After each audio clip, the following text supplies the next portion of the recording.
Yo, what's going on, guys? Michael Jordan of the Copy Dog here, back with another Overwatch League video.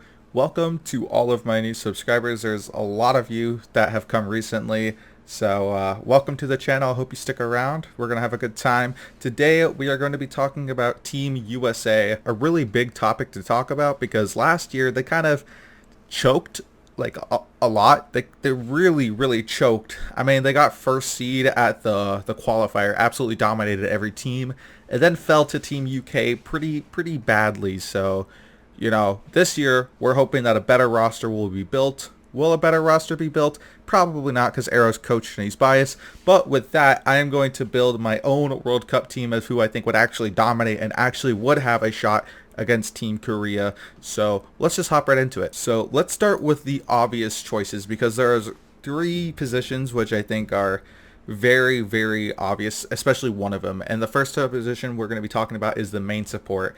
I think that Moth is the only candidate that makes sense to put in this position. He's been absolutely killing it all year. He hasn't really had any bad games, and he doesn't get recognized more, which is crazy to me. He's a top 3 Lucio in my opinion, a very smart player.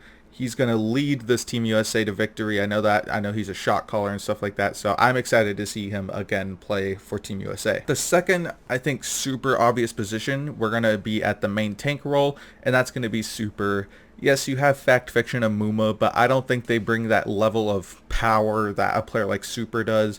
In my eyes, Super is an Overwatch League MVP this season because he's been absolutely killing it every single game. I mean, he had some bad games at the beginning, but after that, after he got the nerves out, he just absolutely dominated everyone. Big plays one after the other. A very smart, intellectual player. Even though he seems goofy and like stuff on the outside, in the game he absolutely kills it every single time. So I think Super would be a really good candidate. For some reason, if Super doesn't want to play, or if Arrow is high, then I think it should go to Fact Fiction because he is the more consistent of the three. Super, though, is just insanely good, and Muma I don't think has been good enough this year to warrant being put onto Team USA, especially if they're looking to win. So the final one that is basically guaranteed confirmed is going to be Sinatra. Absolute monster, another Overwatch League MVP. The guy's just nuts, especially on Zarya, but he can pull out the Tracer and some other hit scan characters. I'm excited to see him play again in the World Cup this year. So after that, let's go through the other positions because we still have 2 DPS left, 1 off tank and 1 off support. So for the off tank, there are actually a lot of options. I think that there are 5 in the running in my opinion. The first one, who I think is least likely to make it, is McGravy. He's a really good player, but he is on the bench for a much better off tank. But he is still an extremely good player. He can be considered, and he could take it, but I think that is very unlikely. The second player I am going to discuss is Gods. He is a good player, but he's just new to the Overwatch. He's new to the Overwatch League. He has played in the World Cup before, but I don't think I don't think he has that power of what you need from a player like the off tank position. I don't think he's good enough, simply to say it. So then I think the third option, there's 2 more. I think the third option is Fried.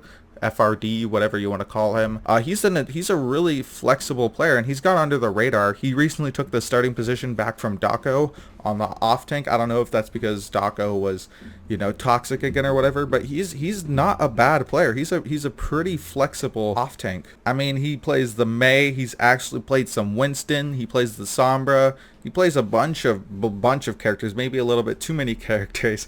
But he is an extremely flexible player, which I could see Team USA using if 333 meta is still a thing. But I think the other 2 are going to be better options overall for the off-tank position. So the first, I'm going to talk about both of them, and then I'm going to say who I think will get it. The first one we're going to talk about is Hawk from Atlanta Rain Academy. He was actually too young to be in the Overwatch League this year, but he is definitely an Overwatch League starter caliber. He's a lot better than like half the off tanks in the league right now. He could definitely be a top tank. He's USA's brightest prospect probably right now that isn't in the league. He's a really good off tank player. I would love to see him be in the World Cup. But unfortunately, I think that this year it is again going to go to Space. He is actually bonkers on the Diva, and on other characters. He might not be as good at Sombra as a player like Fried or Gods, but like his level of diva is actually crazy. So I think that Space is the top candidate. If not, it's going to be either Hawk or Fried, but I think those three are in the running, but I would choose Space personally. So let's talk about the flex support. There's only 2 candidates for this position. Two, and that's going to be Sleepy and Dogman, aka Pogman, aka the best in the game. And I'm going to choose Dogman just because I'm a big fan of him. I mean, we come from the same state. We play basically the same role, except I'm not as good as him. But he's a really fun person to watch. He has a lot of pop-off moments.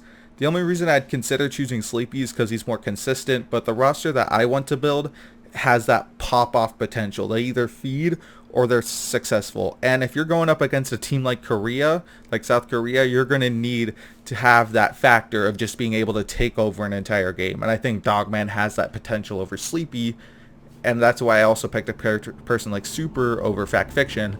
So that's why I'm going to be picking Dogman, because I want this team to have that, just that raw aggression that can either lead to success or failure, and I think it'll lead to success with all the pieces on this team. So finally, we have our leftover 2 DPS players, and I don't know why people aren't putting this guy on their list, because I don't know if they forget about him, but my first person is going to be Nero. Nero is an actual nut at the game. He is so good. Like literally every single character I've seen him play, he excels at. I haven't seen him be bad at a character. He's one of the most flexible characters. He's just an insanely good player, and you need a player like that on the USA team in order to win. So now we have the final spot, the 7th, the substitute, and this one's a little hard because there's a lot of good candidates. So I'm going to be talking over the 2 which I think are the top of those, and then I'll have to choose because I actually haven't chosen of these 2 yet. The first one is going to be Dante, another extremely flexible person, but he might not be as good as a player like Nero on the character he flexes onto, but he's an insanely flexible person. Probably the best Sombra, if not one of the best in the league. And he's also a pretty good diva if goats is still a thing, but also he just plays a bunch of other characters and he could be a good substitute. And then we have Blase, Boston Uprising's only good spot right now. His Doom is absolutely nutty. He's also a pretty good Brig, and he has a pretty good Genji and Pharah as well. So after much consideration, I'm going to choose Dante. And the reason why is because I feel like of Sinatra and Nero, I feel like Sinatra is going to be the need to have a substitute in case he doesn't perform as good as he has been. Because yes, he is a good Zarya, yes, he is a good Tracer, but can he pick up those other characters at a high level? I'm a little hesitant. That's why I feel like a person like Dante could take over that role and just be a partner with Nero. And I think those 3, Sinatra, Nero, and Dante, basically cover every single hero that you would need to have covered in the DPS role. So for my final roster, for our main tank, we are going to have Super. For our off tank, we're going to have Space, but I would love to see Hawk. I would love to see him. For our main healer, we have Moth, and for our off healer, we have Dogman, and then for our DPS, we have Sinatra, Nero, and Dante. And with that, that is going to be today's video. Let me know in the comments below who you think will be making Team USA, or who you would do it on Team USA. But anyways, thank you all for watching. Thank you so much for all the support. It really means a lot. We're so close to 100 subscribers. That's pretty exciting. I never thought that day would come. Again, I hope you all have an amazing day, and I'll see you next time. Peace.